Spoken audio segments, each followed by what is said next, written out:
สบายดีพี่น้องสบายดีโอ้วันนี้กินต้มเครื่องในพี่น้องต้มขมเลยได้พี่น้องนี่ผักก็มีหลายอย่างนี่พี่น้องมีผักชีลาวได้ประกาศแล้วก็มีผักอย่างเกิดผักกระเดามาเลเซียบ่ได้อย่างก็บ่ฮู้กันมาพี่น้องแซ่บๆพี่น้องมาวันนี้ก็มีตบถ่ายด้วยนี่แหละกินแล้วก็บ่อ้ำตบถ่ายด้วยคัตตาลูพี่น้องซื้อมาเครื่องลูกพี่น้องก็หลายอยู่ซื้อแต่มันบ่แพงเลยพี่น้องซื้อ30 บาทก็หลายอยู่นี่หล่นนี่ครับบ่ย่างอย่างนี้หวานๆเลยพี่น้องตบถ่ายด้วยของหวานนะพี่น้องเนาะมาแซ่บกันพี่น้องผักหลายๆอย่างมากำพี่น้อง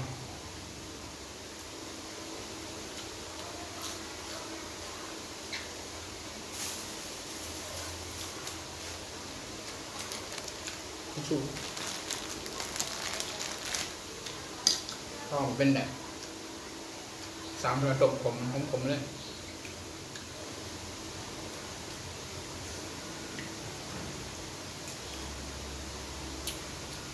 ขมพี่น้องผมอำลำเลยเนาะขัดไป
คนเดียวเนาะอาจจะมีเสียงดังหน่อยหนึ่งแต่แบบเนาะเสียงพัดลม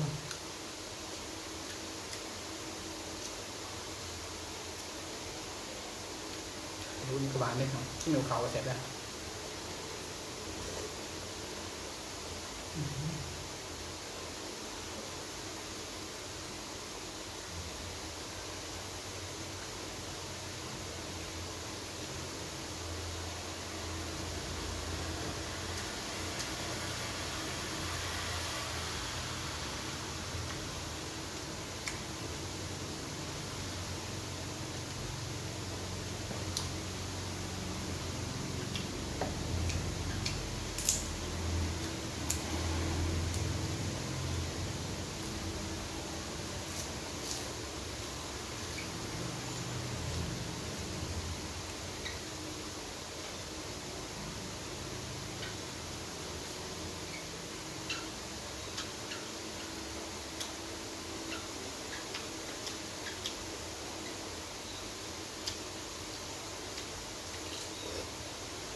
เอาสายไม้กันได้เปล่าเนี่ย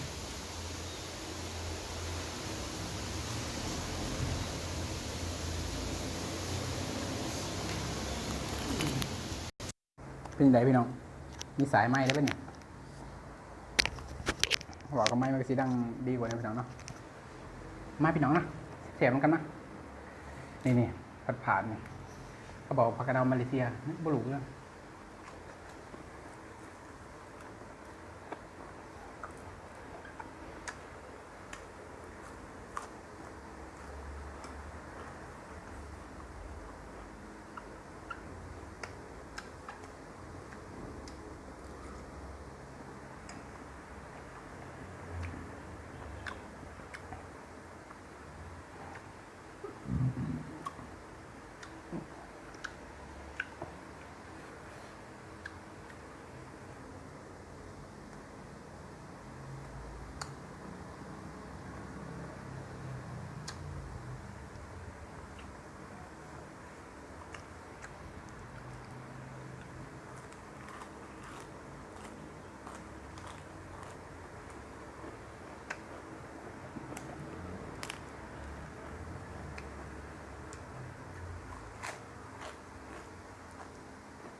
ต้มเปื่อยพี่น้องครับ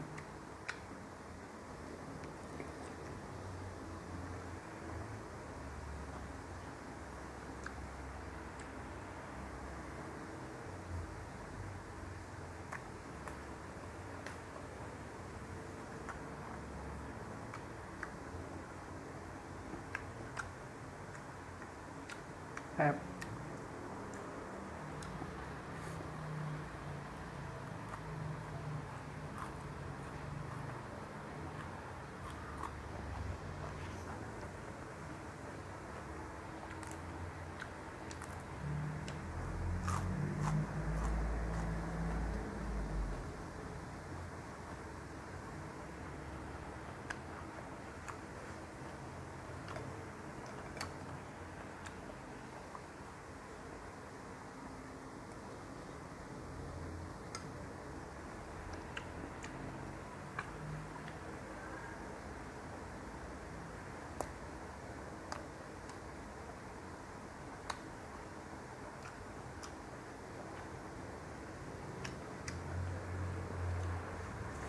กับเขาแรงมันก็สิประมาณนี้เลยเนาะพี่น้องเนาะเอายังหมาไม้เนาะ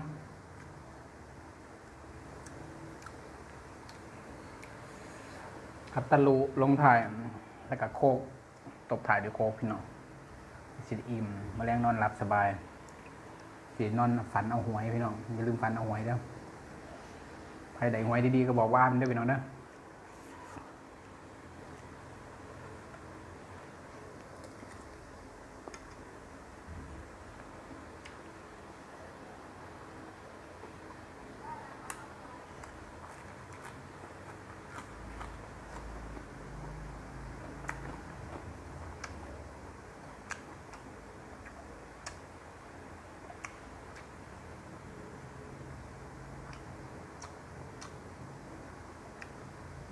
ผู้ใดขับมาเบิ่งมาชมก็อย่าลืมกดติดตามบ้านเด้อกดซับสไครต์เด้อพี่น้องเด้อ